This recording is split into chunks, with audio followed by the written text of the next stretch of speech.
If you're disturbed by today's news, you got every reason to be disturbed. I got a couple of things that really bother me. One is Trump deciding that the Department of Defense, after 80 years, is now being known as the Department of War. And you gotta wonder, is that strike on the quote-unquote Venezuelan cartel, was that really necessary? I wonder. They weren't given due process. On the high seas in international water, it behooves everyone to board and inspect and then decide if you're seizing. Nobody has ever just blown a boat out of the water without knowing for sure. And we weren't looking for terrorists. We were looking for drug lords. So, shame on us that we have become so lawless, and that Donald Trump is following up this lawlessness by putting the 101st Airborne Division on Border Patrol with shoot-to-kill orders. What happens if it's an American citizen that crosses their path?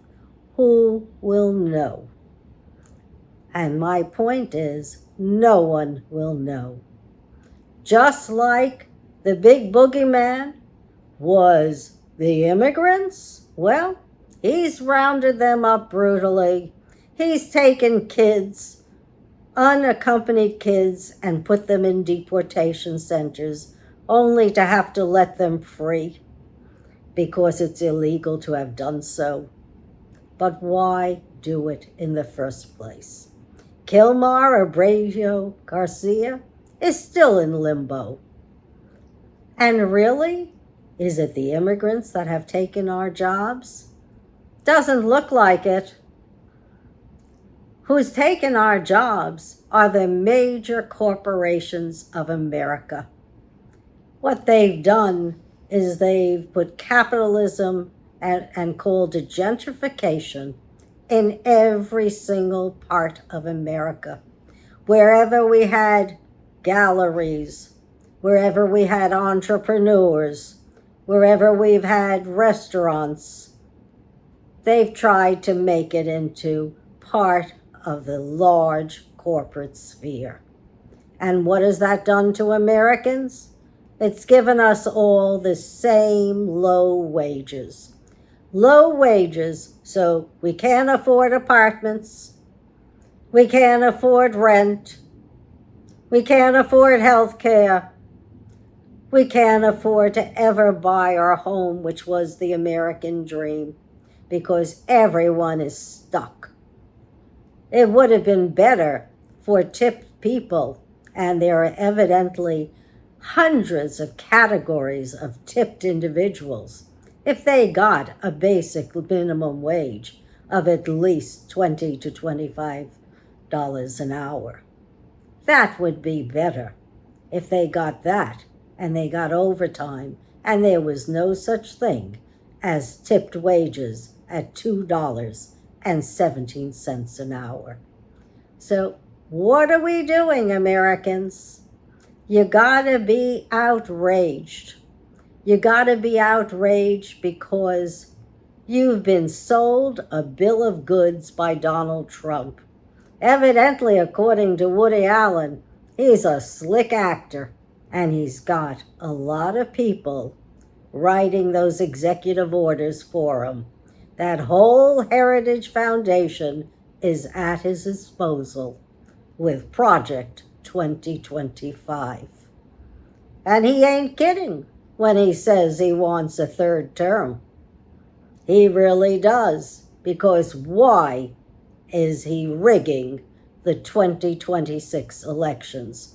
Why is he having mid-year gerrymandering of states that shouldn't be gerrymandered at all?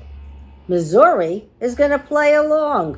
They already have 8 out of 10 seats that are Republican. Now they want to go for the 9th. They also have citizen ballots, where citizens can write in whatever item they choose as part of a citizen initiative. Missouri legislators want to override the citizen ballot. I say wake up, Missourians. You better find out what your Republican Party is doing. Sure, you might be a loyal Republican all your life, but I think that the preservation of our union comes first. The preservation of our democracy comes first. And you ought not to let your state legislature take away your voting rights. And this is just the beginning. North Carolina wants to disenfranchise 100,000 voters. Somehow or other, they want to get them off the voting rolls. And they're not done. Texas has already gerrymandered that state. And I say, write in your candidates. There's got to be good people, either in the Republican Party, the Independent Party, or the Democratic Party. But write in folks who are going to overturn Trump's agenda in 2025 in special elections and in 2026. As it stands, Mitch McConnell is also stepping down. I don't understand it. He's the architect of this ultra-conservative movement, and he's had enough because he can't stand what's going to happen to our economy with the tariffs.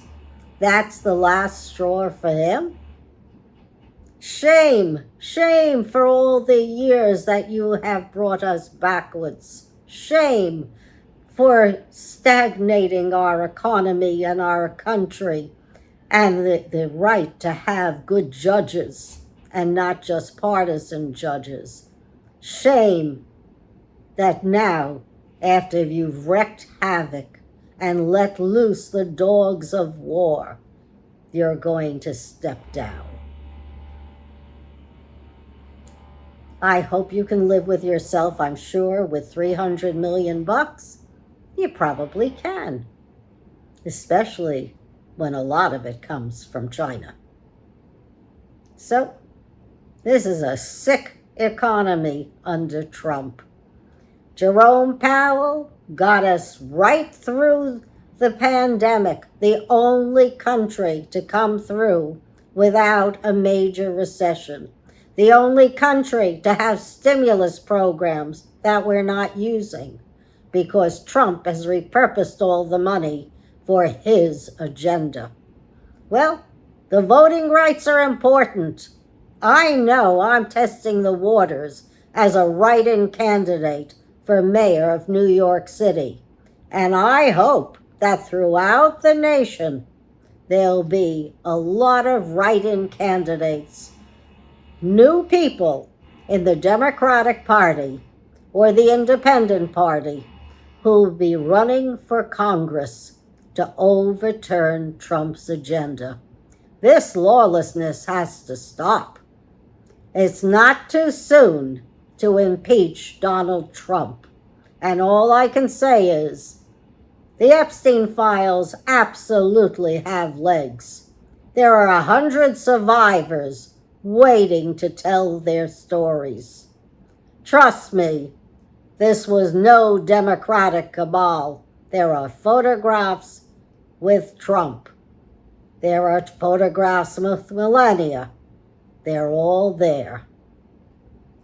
Vote, and vote to overturn Trump and his agenda, and even some of the judges, because we the people get a majority by 2026 for the midterms. There's no stopping a Congress that wants to overturn an agenda that's anti-American. So I'll leave you with that, folks, and thank you.